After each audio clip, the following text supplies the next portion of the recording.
Sebastian and I have known each other for literally exactly 30 years. Interestingly enough, Sebastian is calling in to talk about a tour that was announced on Tuesday that he announced where he will be going on the road with his own band and playing the first Skid Row album in its entirety. And that is when I met Sebastian Bach. It is 30 years, kind of pretty much to the day where I first met him and saw him. Because Skid Row is a band, as most people know, based in New Jersey and came out of New Jersey, where I have lived and still do live my whole life.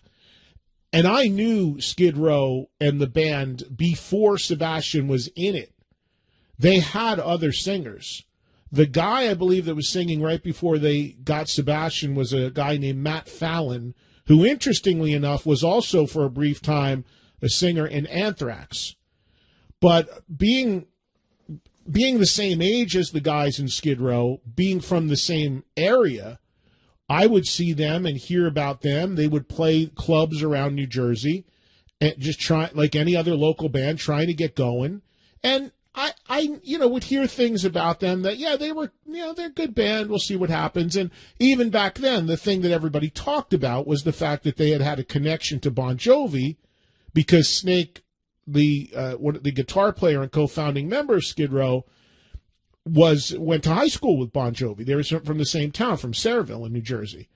So you always heard that about them, but you never heard they were just kind of like a bubbling local band. You'd see them play in clubs, and there would be a couple hundred people there, and they were kind of just part of the local scene. And at that time, they were playing songs like 18 in Life, and if you go on YouTube, there's demos of those songs from that time with different singers, because the songs had already been written, and that's what they were playing in the clubs. And then so I kind of loosely knew those guys. I knew their drummer at the time, Rob. He worked for a local rock newspaper that's still in existence called The Aquarian, and he would come around and deliver the Aquarians to the record stores.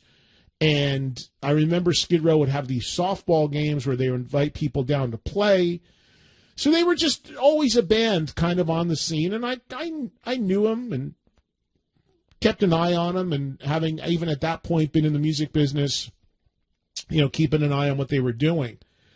And then all of a sudden, like literally overnight, everything changed because the arrival of this guy named Sebastian Bach from Canada happened as the new lead singer in that band. And when I tell you it was an immediate change in the way they were perceived and the level of buzz around them, it was literally instant. And I will never forget it because the next time first of all, I have this on cassette, and I found it recently. I have an interview that I had with Snake and Rachel on my radio show back then.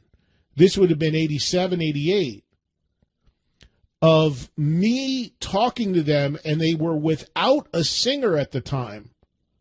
And they say during the interview, we've got this new kid from Canada that we're trying out that's coming down named Sebastian.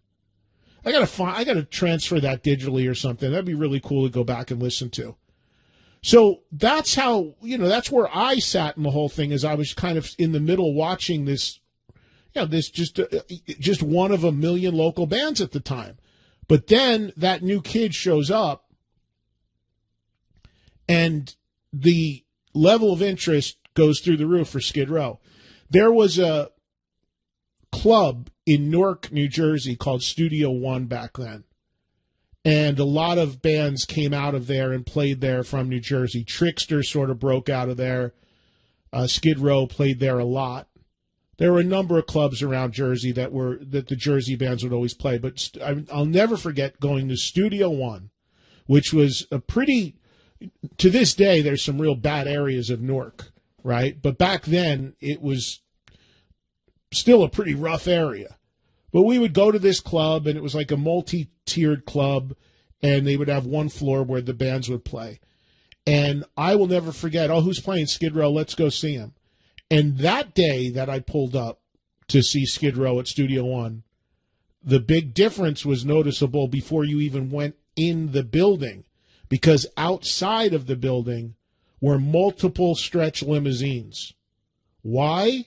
Because they each were from different record labels who had dispatched people to see this band. Why? Because they had this guy named Sebastian Bach now singing that, as plain on as the nose on your face, everyone knew was going to be a star. So everything changed immediately. And yeah, sure, those songs from that first Skid Row record were already written by Snake and Rachel, and most of them were already being played and sung by different people and demoed by other singers they had had. But they took on a whole new life when this guy, Sebastian Bach, came into that band. And a bidding war ensued, and, the rest is history. They get signed to Atlantic, and that first record, 18 in Life, I Remember You, Youth Gone Wild, Piece of Me, becomes, I don't know how many millions it's sold since. So I have a long, long history with all the guys, and to this day, all of those guys are friends. We've all had a friendship for 30 years, and then some. So, there's no secret there's a great divide in that world where Skid Row, meaning the lineup of the band now, does not want to and has gone back and forth with potentially reuniting with Sebastian, and that seems to be a dead issue once again. I could tell you stories for days of, my peripheral involvement in all that, if you will, because I do talk to all of these guys. But I've always maintained the same thing, because that can become a very awkward thing for me. When I know a band and I know a bunch of guys in the band and I've known them forever and they break up, I guess it's similar like if you have two friends and they get divorced or something. Some people, you got to choose a side, and I guess, sometimes you have to or you do. And other times, like, if you weren't damaged in it, you just kind of try to support all sides. And that's what I've done consistently ever since the breakup of Sebastian and Skid Row. Every time Skid Row has done anything or put out a record with any of their singers since Sebastian, I've played it, I've supported it. Snake was just on this show recently. Those guys always have an open door. And the same with Sebastian. I mean, I can't tell you how much I've done with Sebastian during his solo career post-Skid Row. I mean, there was times he'd come on my show when it was back before Sirius and XM were merged. It was only on the XM side.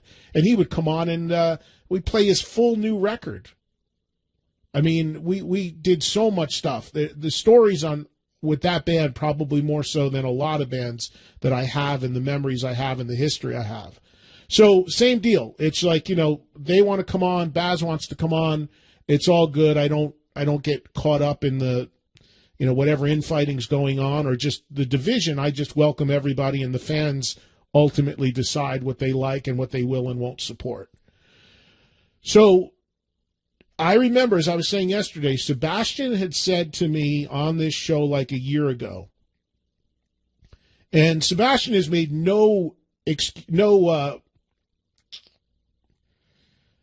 he's been very open that he wants to be back in the band and he wants to reunite with the band, which, by the way, has not always been the case. When he was in the throes of his solo career 15 years or so ago, 10 years ago, it was the opposite, actually. Now he has completely embraced his past in Skid Row to the point that he's been vocal about wanting to be back in the band. Those guys will not have him. So he said to me on this show like a year ago, hey, the 30th anniversary of the first record's next year. If I'm not back in the band and, we're not going to do it, I'm going to go do it on my own. But I'm celebrating that record. And then 2 days ago, sure to his word, it was announced that Sebastian would be going out and playing the first album start to finish with his current band, which is Bobby Jersombek, Rob DeLuca, and Brent Woods on guitar. And that's the band he's had for quite a while. So they announced about 6 weeks of tour dates playing the full record, and that's what we'll talk to Sebastian today, not only about this tour and his approach to this and his reasons for doing it, which I think are pretty obvious. It's a landmark anniversary, but also I want to talk to him a little bit about what was going on with him at that time 30 years ago, that he was introduced to this band and that he was introduced to this material. Because remember, that first record was pretty much written and demoed before he was in the band. So he would have been in a situation where he walked in and heard these songs for the first time as demos. And, you know, his what he did with those songs vocally, his persona, his vocal ability, the way, you know, everything about what he did put that thing over the top. Sure, the stuff was written prior to him getting there. But remember, that band, for those that don't know, was knocking around for a little bit on the Jersey scene, not getting anywhere really with those songs. So his role in that record and that band and its success cannot be overstated, which even regardless of what issues there may be between the two sides, I mean, even Snake will tell you is the case. I mean, to their credit, Snake, who I've always been the closest with and talked to the most, to his credit, he'll be the first to tell you of the importance of Baz, and he would agree with that wholeheartedly.